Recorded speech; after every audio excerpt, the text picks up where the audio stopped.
I want to tell you what I actually did when I started building my online business. And then I want to tell you what I would do instead if I were starting over today. Because the gap between those two things is significant. And I think it explains why so many women spend years building online and still feel like they're starting from scratch. So what I actually did was I jumped into social media. I started scrolling for inspiration, followed a bunch of people who seemed to be doing what I wanted to do, tried to replicate their strategies. I bought course after course. I tried more strategies, posted inconsistently, and wondered why nothing was working. What I would do today is almost the complete opposite. So today I'm going to walk you through exactly what I would do differently from the very first step if I were starting my online business right now with everything I know. The very first thing I would do before I touched a single platform or before I posted a single piece of content and before I followed any single guru or bought a single course is I would get very quiet, like a week minimum, maybe more, just quiet. Because here's what I know now that I didn't know then,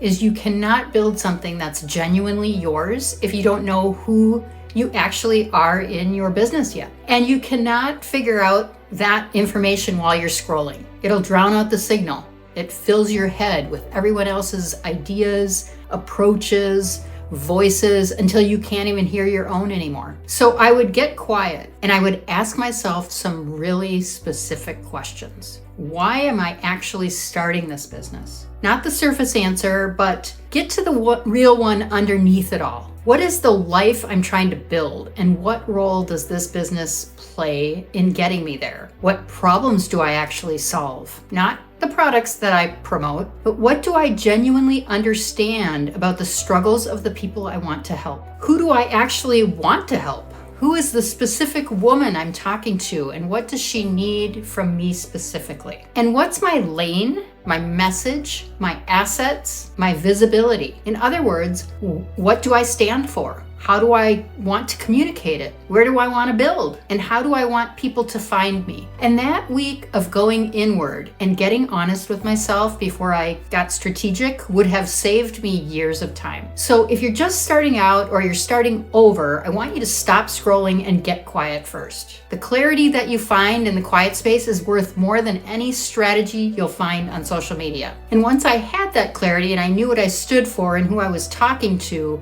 the platform decision becomes much easier. And here's what I would choose: either YouTube, a blog, or a podcast, maybe Pinterest. Platforms where the content that I create is searchable and where it lives online for months and years and keeps finding new people long after I made it. Not Facebook, not a social platform that felt like a performance or a grind or something I had to force myself to show up for. I mean, life is too short to build on platforms that drain you, because here's what I know now. The platform you choose should match how you're actually wired. So if you're an introvert who thinks deeply and communicates in writing, a blog or a podcast might be your place. Or if you're someone who comes alive on camera, maybe YouTube. If you love short, punchy visual content, maybe Instagram or Pinterest. But it should feel like you, not like something that you're tolerating because someone told you that's where your audience is. I wasted a lot of time on Facebook, building a following that I didn't own, creating content that disappeared after a day, sliding into DMs that felt gross, and trying to prime an algorithm that punished me every time I took a break. And I genuinely dislike Facebook.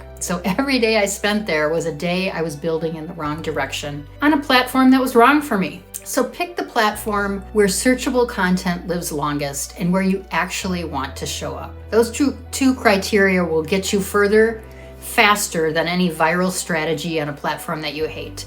And here's the thing that I wish someone had told me from the beginning. Before the content strategy, before the platform, before any of it, build the infrastructure that makes everything else compound. Start your email list on day one. Not when you feel ready, not when you have something to say, day one. Because every person who finds your content and gives you their email address is someone you now have a direct relationship with that doesn't depend on a platform staying friendly towards you. and your business. So build toward a home base that's yours, not a Facebook group, not a course platform that you're renting, but a real owned space where your community, your content, your offers, they all live together under your name on your domain. And create content that compounds, not posts that disappear after a day. Videos, articles, podcast episodes, things that keep working long after you made them. Things that can be found by the right person at 2 a.m. when they're searching for exactly what you talk about. And I'm building all of this right now myself. Some of it I'm building for the first time. Some of it I'm rebuilding from scratch because I didn't have the right foundation the first time around. And I'll be sharing very soon exactly how I'm doing it and what's making it possible. Something is coming that I genuinely believe is going to change what's accessible to women building online businesses. You don't have to wait until you have it all figured out to start building the right infrastructure. Start with your list, start creating content that lives somewhere long enough to compound, and start building toward a home base that belongs to you. The sooner you start, the sooner everything else has somewhere to land. So here is the takeaway today. If I were starting over, I would get quiet first. Figure out my why, figure out my lane, my messaging before I touched a single platform. And then I would choose a platform where searchable content lives longest and where I want to show up. And I would build my email list and my owned infrastructure from day one instead of treating it as something to get around to eventually. And that's it. That is the whole thing. I wish someone had told me. You don't have to start over to apply any of this. You can start making these decisions right now, wherever you are in your business. And if you want to know where the foundation gaps are, check out the link in the description. If you found this helpful, please like and subscribe. And if you have questions or comments, I'd love it if you'd put them in the comments because I read every single one. I will see you in the next video.